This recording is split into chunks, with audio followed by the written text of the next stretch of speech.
My parents stole my college fund from my brother's MLM scheme. 10 years later, I crashed his wedding. His bride looked at me and asked, "You know him?" I smiled and said, "More than you think." Then I exposed every single lie. Sup read it. Let me set the scene. Imagine this. You're 3 weeks away from starting college. You got everything planned out, the future lined up, looking bright. Then one day, you check your college fund account, and the balance says 0. Not a penny left. Gone. That gut punch? That's where this whole story begins.My name's Nick. I'm 32 now, a union electrician pulling solid money, and running my own side business on top of it. Life's good, but rewind 10 years, and I was just another broke kid from Akron, getting screwed over by the people who were supposed to have my back. Here's the Gilbert family dynamic. My dad, Dennis, was a foreman at the steel plant until it shut down. Then he bounced around from one factory job to another, always pissed about something, always going off about back in my day, and how kids today were soft. My mom, Renee, worked at the DMV, and dinner conversations were basically her complaining about idiots who couldn't fill out forms correctly. And then there was Killian, my older brother. 2 years ahead of me, varsity baseball player, the kind of guy who pulled bees without trying, walked around with that cocky smile that got him out of trouble with teachers and, more importantly, with our parents. Me, I was the weird kid who actually studied, and when I wasn't studying, I was working on cars in the garage, while Killian was out partying every weekend. I was clocking overtime at the grocery store and acing my classes. But here's the thing about Killian. He was a manipulator from day one. When we were kids, he'd break something and then somehow convince my parents that I did it. In high school, he'd borrow my car, bring it back with the tank on empty, and then tell my parents I was the one who forgot to fill it up. Little crap like that. Stuff that chipped away at my reputation, while making him look like the poor victim of his selfish younger brother. The pattern never changed. He screwed up, blamed me or circumstances, and my parents bailed him out. I got lectured about helping family. Senior year was a cherry on top. Killian got drunk, crashed his car, and totaled it. What did my parents do? They bought him a newer one. Meanwhile, I was still driving a beat-up 98 Honda with 200,000 miles. When I asked why, Dad said Killian needed reliable transportation for job interviews. Yeah, except those job interviews were part-time shifts at GameStop that he barely showed up to when he wasn't blowing his paycheck on weed. Meanwhile, I'd been working at that grocery store for 3 years, every weekend, most evenings. Saved every dollar that wasn't gas money or school supplies. And on top of that, my parents had been setting aside $150 a month since I was born, strictly for their boys' education. By the time I graduated, that fund had about $22,000 in it. I had it all mapped out. 2 years at community college, then transferred to Akron for electrical engineering. Worked part-time, lived cheap, graduate with almost no debt. That was the plan. 3 weeks before classes started, I drove to the bank to move tuition money. Account balance. $0 I just stared at the screen for a solid 5 minutes. Then I drove home in a daze. Walked into the kitchen. My parents were eating dinner like it was just any other Tuesday. Where's my college money? I asked.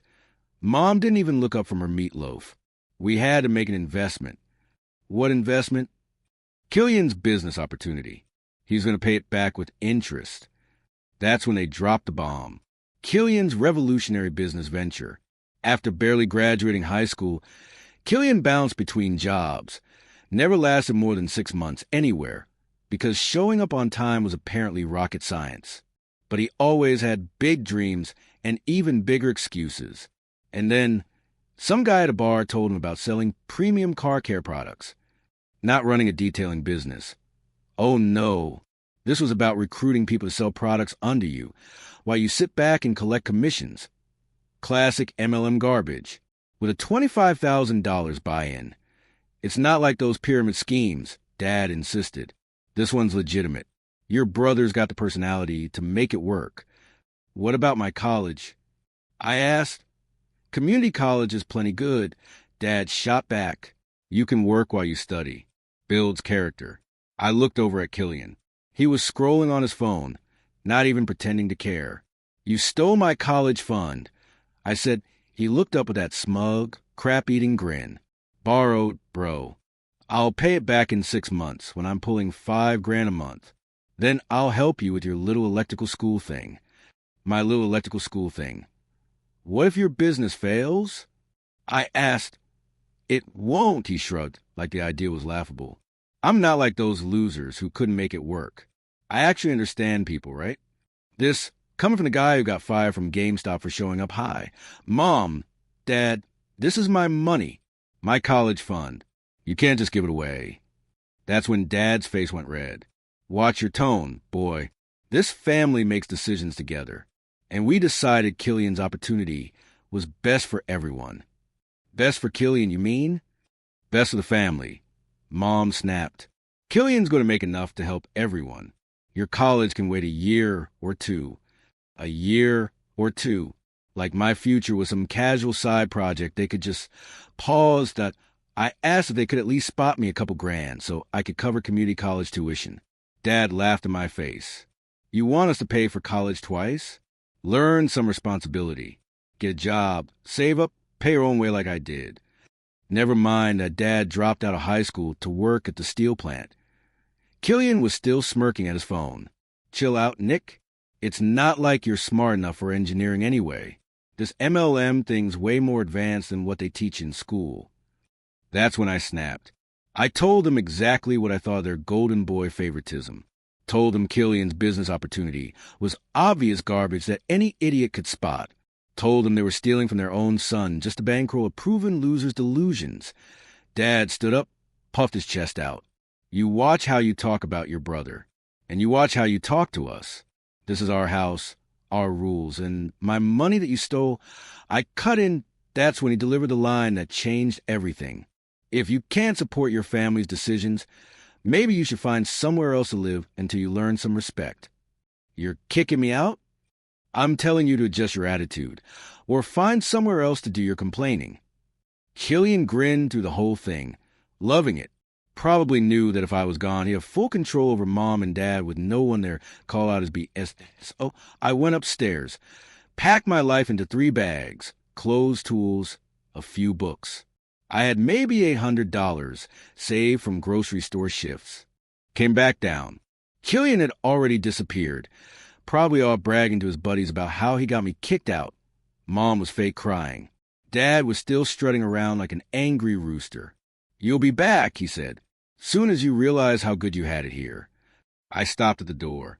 You know what the difference is between Killian and me?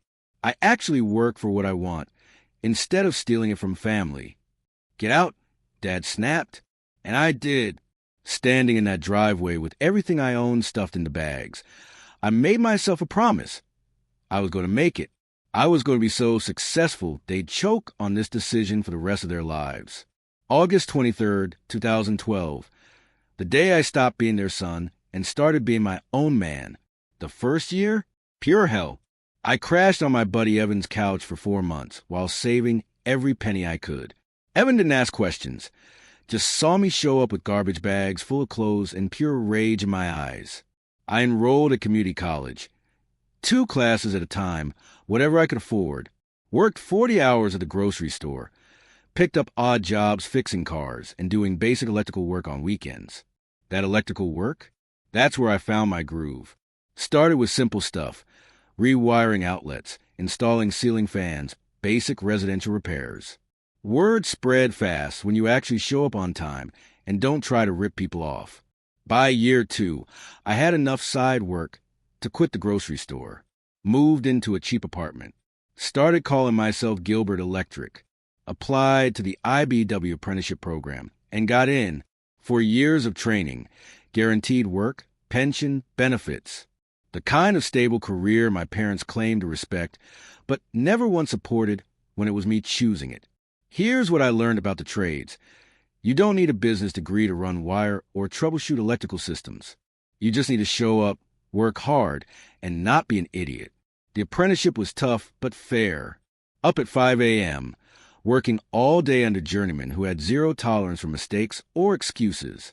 At night, I hit community college classes. While my brother was supposedly building his MLM empire, I was pulling wire through 100-degree attics and learning to read blueprints. Real skills for real money from real customers who actually paid their bills.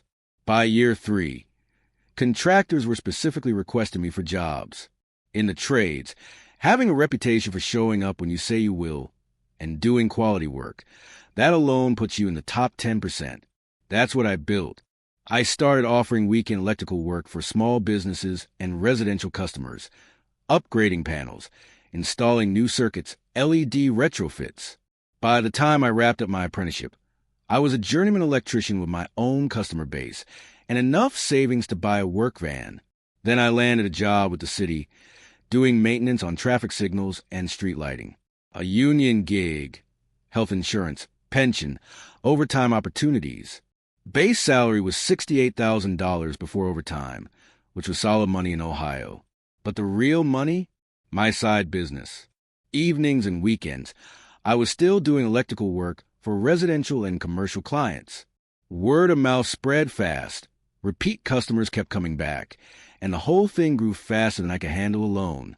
So I hired my first helper, another union guy looking to make some extra cash. Then another. By year 8, Gilbert Electric was running 3 full crews and grossing about $400,000 a year. The growth wasn't magic. It was because I treated customers fairly, showed up when I said I would, and fixed problems permanently instead of with temporary patches. I bought a house, 3 bedrooms, a garage for my tools, a driveway for the work trucks. Mine. No landlord, no roommates, no family. Through all 8 of those years building my career in business, I didn't hear a single word from my family. Complete radio silence. And honestly, that was fine. I had better things to do. But small towns stay small. Word gets around. People talk. And I started hearing from mutual friends that my success was, let's just say, it was making things awkward for my parents. Not so easy to explain why your son disappeared when he's clearly thriving 20 minutes away, running his own company. By year 4, the grapevine brought me some news. Killian's so-called revolutionary business opportunity had lasted a grand total of 7 months before crashing. Shocking, right? Turns out those premium car care products were just marked-up versions of stuff you could buy at Walmart for half the price. And the actual business model was just recruiting people to buy starter kits they couldn't sell. My brother lost an entire $25,000 from my college fund, plus another $8,000 he'd racked up on credit cards for inventory and marketing. My future, gone. Family money, gone. His credit, wrecked. But, of course, Killian had an explanation ready to go. According to my cousin Lisa, one of the few family members who still talk to me occasionally, Killian blamed bad timing, the economy, his upline mentor not giving him proper support. Never his fault. Never poor decisions. And my parents, instead of admitting they'd made a catastrophic mistake, they doubled down, echoed his excuses. Bad luck, bad timing, unfair breaks. Anything except the truth.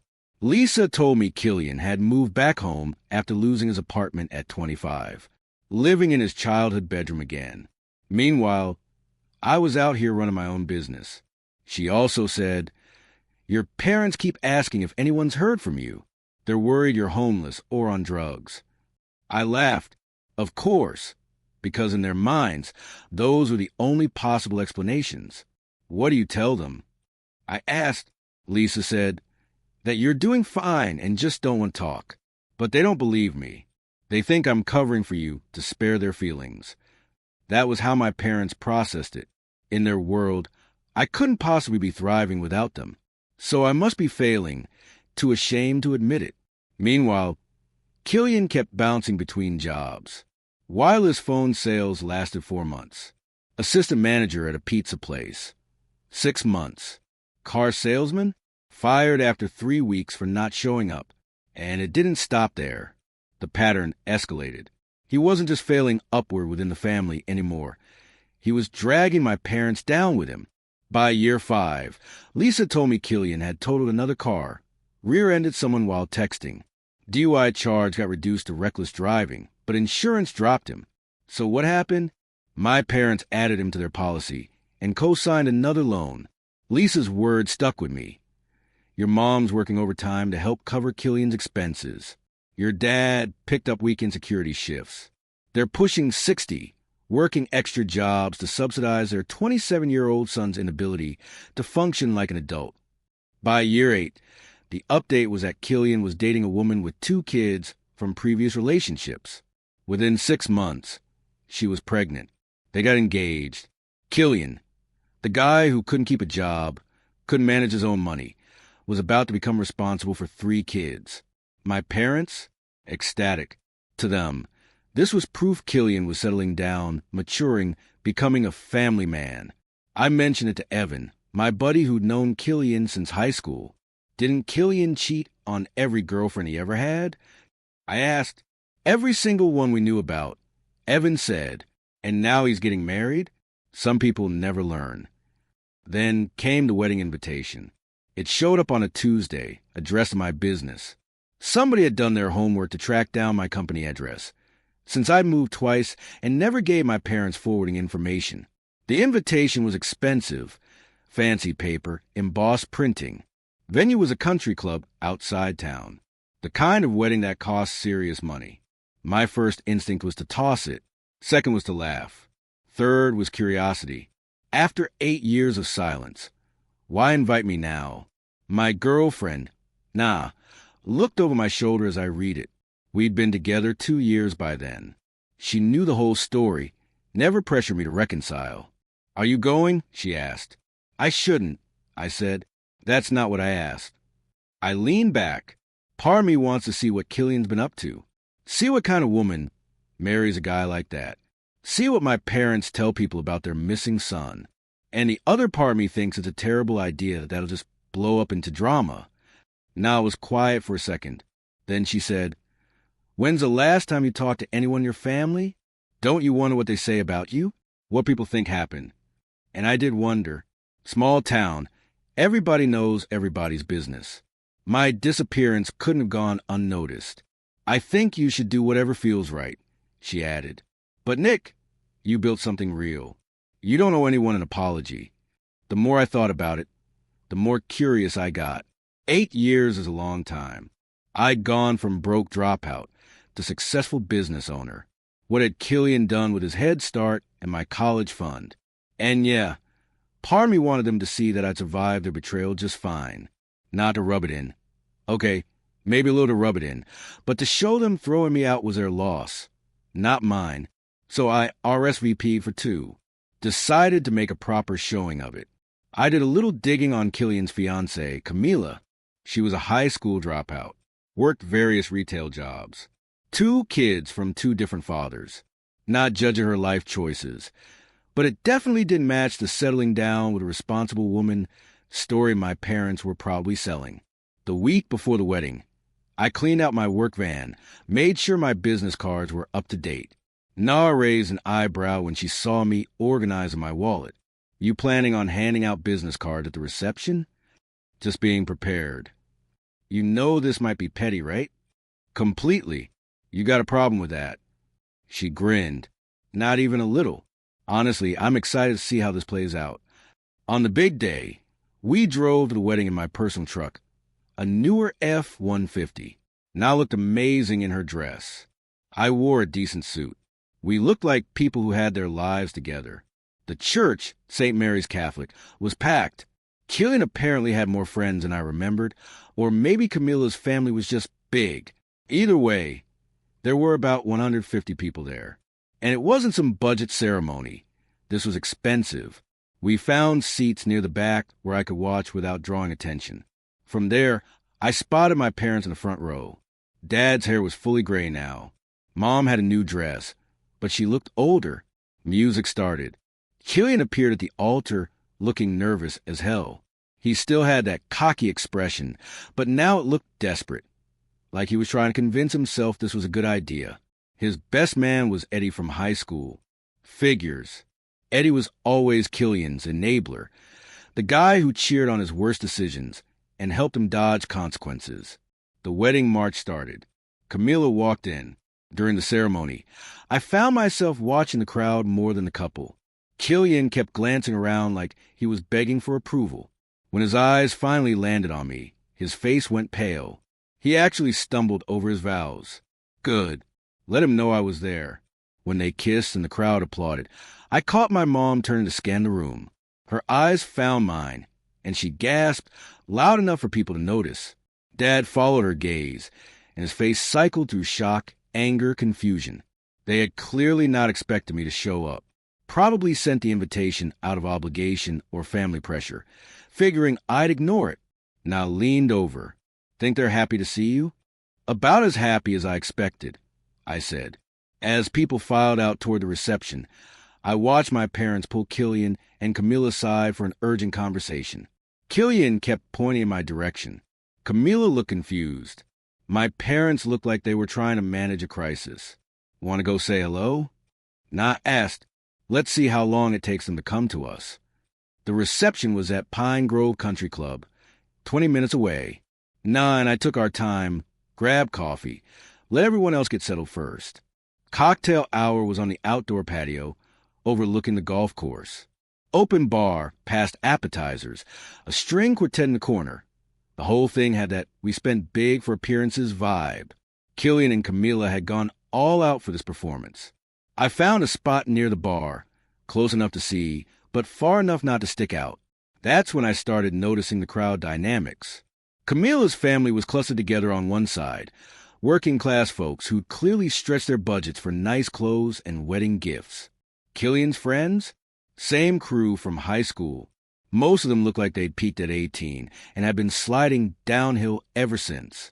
My parents were working the room like politicians, introducing Killian to anyone with a pulse, talking up his business ventures and entrepreneurial spirit. The same nonsense they'd always spun about his potential. And then Eddie spotted me. "Nick, Gilbert," he said, weaving toward me with a drink already half gone. His face lit up like he'd just seen a celebrity. "Dude, I can't believe you're here. Killian said you guys weren't talking." "We're not," I said flatly. "Just came to see him get married." "That's cool, man. Real cool." He clapped my shoulder, then leaned in. "Hey, what you been up to?" "Killian mentioned you were doing electrical work or something." Something like that. Eddie, being Eddie, launched straight into his own life story, bouncing between jobs, still living with roommates, generally going nowhere fast. Classic trajectory for Killian's crew. But Killian's doing good, though, Eddie added quickly like he felt obligated. Got that business thing going. Marrying Camilla. Gonna be a stepdad. Real responsible now. "What business thing?" I asked. "Oh, he's got this online thing. Cryptocurrency or something. Making decent money, from what I hear. Says he's pulling in like $3,000 a month. Cryptocurrency. Of course.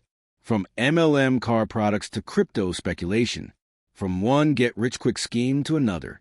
Either Killian was lying to impress people, or he was about to lose another pile of money gambling on internet coins. That's when my father showed up. "Nick." His tone was clipped, like he was waiting for me to apologize just for showing up. "Didn't think you'd come." "Wouldn't miss Killian's special day," I said. His jaw tightened. "We need to talk about you being here. Killian's nervous enough without you causing problems." "What problems am I causing?" "I'm minding my own business. Your presence is making people ask questions." "What questions?" "Like why Killian's own brother disappeared for 8 years without explanation. Maybe you should have thought about that before sending the invitation." Na appeared at my side, calm as ever. "Everything okay here?" My dad looked her up and down like she was livestock he was evaluating. "Who is this?" "Nick's girlfriend." "Na Collins." She extended her hand, polite, unbothered. "You must be Mr. Gilbert." He shook her hand reluctantly. "Dennis Gilbert, Nick's father." "Nice to finally meet you," Na said smoothly. "Nick's mentioned you." That's when my mother materialized, eyes red like she'd been crying or was about to. "Nick, sweetie, you look so grown up." She moved like she wanted to hug me, but froze when I didn't open my arms.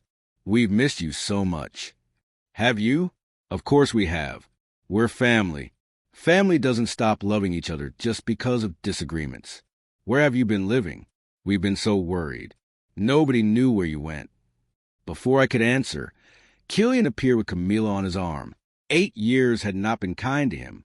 Still had that cocky smile, but his face was softer, like he'd been living off takeout and beer. Hairline receding, gut straining against expensive tucks. Camila looked nervous. Nick! His voice was carefully neutral.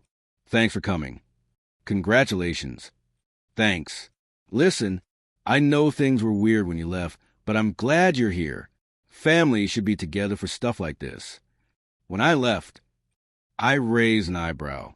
Not when I was kicked out. Not when my college fund was stolen. Things were weird. I agreed. But yeah, water under bridge. He relaxed a little. Good. That's what I was hoping. Hey, I want you to meet Camila. Camila, this is my little brother, Nick. She smiled uncertainly. Nice to meet you, Nick. Killian's told me so much about you. Has he? What did he tell you? She glanced at him, then back at me. Just that you guys lost touch after high school. Brothers growing up, going different directions. You know how it is. Killian's version of events was creative. I gave him credit for that. Yeah, I said, different directions. Killian went into business. I went into electrical work. Oh, you're an electrician? That's great. Can't complain. Union benefits, pension, all that. Plus, I run my own company on the side. Killian's smile flickered. Company? Gilbert Electric. Residential and commercial work. 3 crews, a couple hundred customers. Keeps me busy. I watched the words hit him like cold water. That's great, Nick. Really great. His voice said the opposite. Camila tilted her head. Curious. You have your own electrical company? How long have you been doing that? Built it up over the last 8 years. Started during my apprenticeship. Grew from there. That's amazing. Killian, you never mentioned Nick had his own business. His face was starting to strain. We don't talk much. I didn't know about all that. Well, we should fix that, Camila said brightly, clearly trying to broker peace on her wedding day. Families should stay connected, especially when you're both doing well. Both doing well. She really thought Killian was doing well. That's when Eddie, tipsy and oblivious, wandered back over with more drinks and loose lips. Yo, Killian, remember when we were talking about Nick being homeless? Guess that was wrong, huh? The whole group went quiet. Homeless. Camila repeated, eyes narrowing. Eddie realized he'd stepped in it. Oh, Killian just said nobody knew where Nick was living, so we figured. So you told people I was homeless? I asked directly. Killian tugged his collar, sweating. No, there was confusion about your situation. People asked questions. I gave them answers that made sense. What do you mean? Camila pressed, staring at her new husband like she'd never seen him before. Killian, what is he talking about?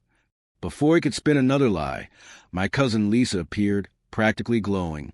She'd clearly been watching the whole thing from across the patio and decided now was the perfect time to jump in. Nick, oh my God, you actually came. She hugged me like we'd seen each other yesterday. You look great. I was just telling someone about your electrical company. Did you know the Hendersons used you to rewire their whole house? They said you were fantastic.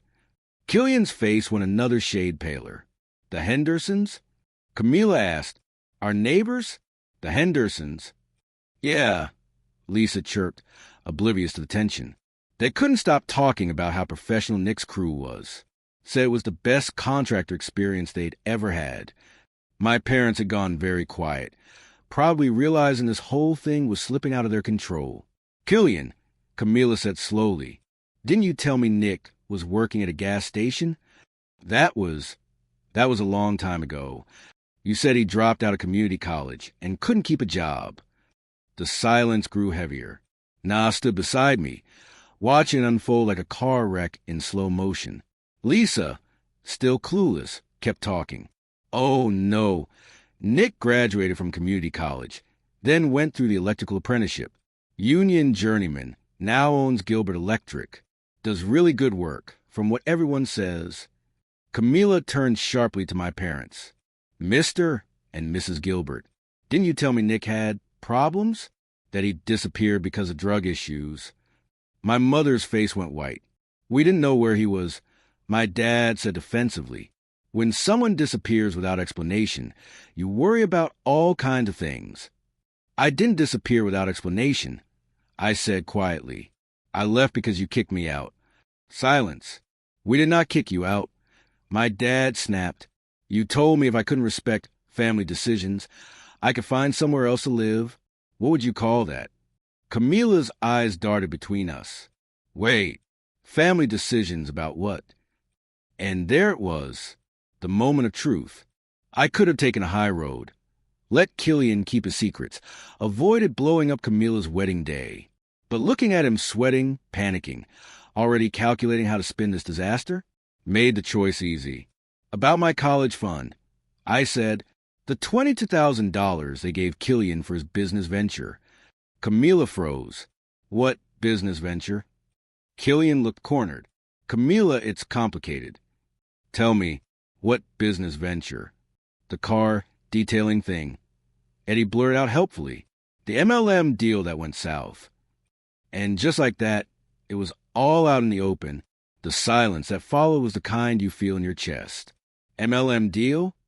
Camila repeated, staring at him like she didn't recognize him.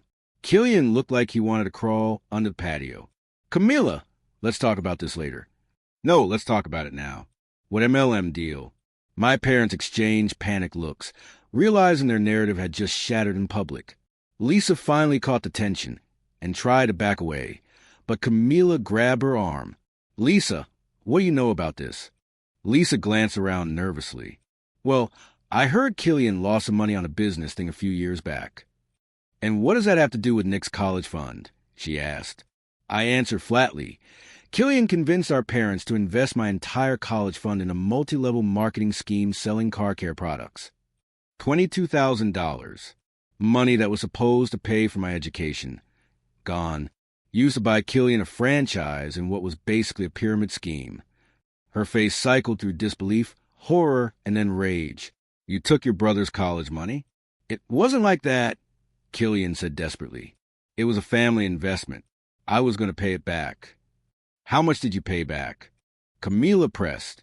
Killian froze. Couldn't answer. The business failed because of market conditions, he muttered. How much did you pay back? She asked again. None of it. I cut in for him. Lost every penny in 7 months. She stepped back. You lost $22,000 of your brother's college money. It wasn't just his money. My mother jumped in, trying damage control. It was family money, saved for both boys' educations. Both boys? Camila turned on my parents. Then where's Killian's college fund? Where's his $22,000? My parents went silent. There wasn't $22,000 saved for Killian, I said. He barely graduated high school, and he wasn't planning on college. That money was specifically for my education. Camila was piecing together, and she didn't like the picture forming. So, you gave Nick's college fund to Killian for a business that failed. And then you kicked Nick out when he objected? We didn't, Mom said defensively. We told him if he couldn't support family decisions, he should find somewhere else to do his complaining. Camila stared at her new in-laws. Ma'am, you threw out your 18-year-old son for objecting to his college fund being stolen? It wasn't stolen, Killian said weakly. What would you call it? Camila's voice was rising now, loud enough that other guests started glancing over. Nah, who'd been quietly watching, leaned toward me. Should we leave? This is getting ugly. Not yet. More people drifted closer, pulled by the raised voices. Camila's mother appeared, concern on her face. Honey, what's wrong? People can hear you across the patio. Camila laughed, a sharp, bitter laugh. What's wrong is I just found out my husband stole his brother's college fund, lost it all on a pyramid scheme, then let his family kick his brother out and tell people he was homeless and on drugs. Mrs. Torres, her mom, I assumed, looked at my family with obvious disgust. God, is this true? That's when Killian made the mistake of getting defensive. You know what? Everyone's acting like I'm some kind of criminal. It was a legitimate business opportunity. That didn't work out. Stuff happens. At least I was trying to build something, instead of hiding in some garage fixing electrical outlets. The crowd had grown to 30 people by then. And that comment about hiding in garages hit exactly the wrong way. Hiding in garages. I repeated. Yeah, hiding. Running away from family. Starting over somewhere else instead of sticking around and working through problems like an adult. Working through what problems? You stole my freaking money. I snapped. You had me kicked out. What was there to work through?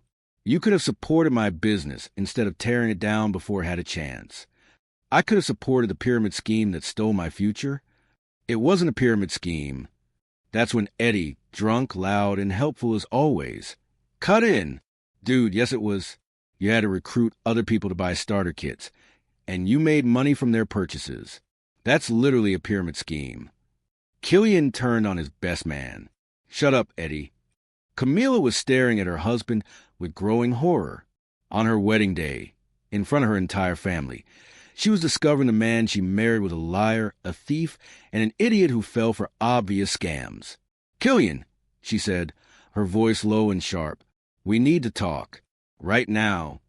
Before they could slip away, my mother made one last desperate attempt to salvage things. Camila, dear, you have to understand, Nick has always been a difficult child. Stubborn, argumentative, never appreciated what the family was trying to do for him. Difficult? Camila turned on my mom, fury rising. He was difficult because he objected to being robbed. Silence. Camila turned to me. Nick, I am so sorry. If I'd known any of this, I never would have. She shook her head. This is not the family Killian described. He told me you guys just grew apart after high school, that you dropped out of college, worked odd jobs, and cut off contact because you were embarrassed about not living up to expectations. And you believe that? I asked. I had no reason not to. Killian told me you had problems with authority, with responsibility, that you'd always been jealous of his success. The guy who never held a job longer than 6 months had convinced his fiancée he was successful. Camila, I said, what did Killian tell you he does for work? She glanced at him. He looked like he wanted to vanish. He said he's in cryptocurrency investment, managing portfolios for clients. Interesting. So, from MLM car wax to pretending he was a financial advisor. And how much does he make from this cryptocurrency business? I asked. He said about $4,000 a month. Sometimes more when the market's good. I stared at him. $4,000 a month? His face was red, sweating despite the cool evening. The crypto market's been volatile, he muttered weakly. Eddie, I called, dragging his best man back into it. Didn't you say Killian told you he was making $3,000 a month? Eddie blinked, confused. Yeah, that's what he said. And a couple years ago, when that MLM thing was supposedly taking off, what did he tell everyone he was making? Oh, he said he was going to be pulling $5,000 a month within 6 months. The pattern was obvious. Always claiming big money. Always chasing the next big thing. Always broke. Camila saw it too. Killian, if you're making $4,000 a month, why are you living with your parents? Why did I have to pay for most of this wedding? Why are you behind on car payments? Killian looked like a guilty puppy. Couldn't meet her eyes. The market's been really tough, he muttered. You're not making anything from cryptocurrency, because you're not actually in cryptocurrency, are you? Finally, he broke. Fine. You want the truth? I work part-time at AutoZone. $12 an hour. I live with my parents because I can't afford my own place. I'm 30 years old, and I'm a complete failure. Happy now. The confession hung in the air like smoke. 30 years old. Living at home. Retail job. Lies upon lies. Camila stared at him, then burst into laughter. Not happy laughter. Shocked, bitter, disbelieving laughter. AutoZone. $12 an hour. Camila, you work at AutoZone, live with your parents, and you convinced me you were a successful cryptocurrency investor. I'm working on building something bigger, he said weakly. You're 30 years old. When are you going to stop working on building something and actually build something? She turned to her family, humiliated. Mom, Dad, I need to talk to you privately. As they walked away, I heard her ask, how do I get this marriage annulled?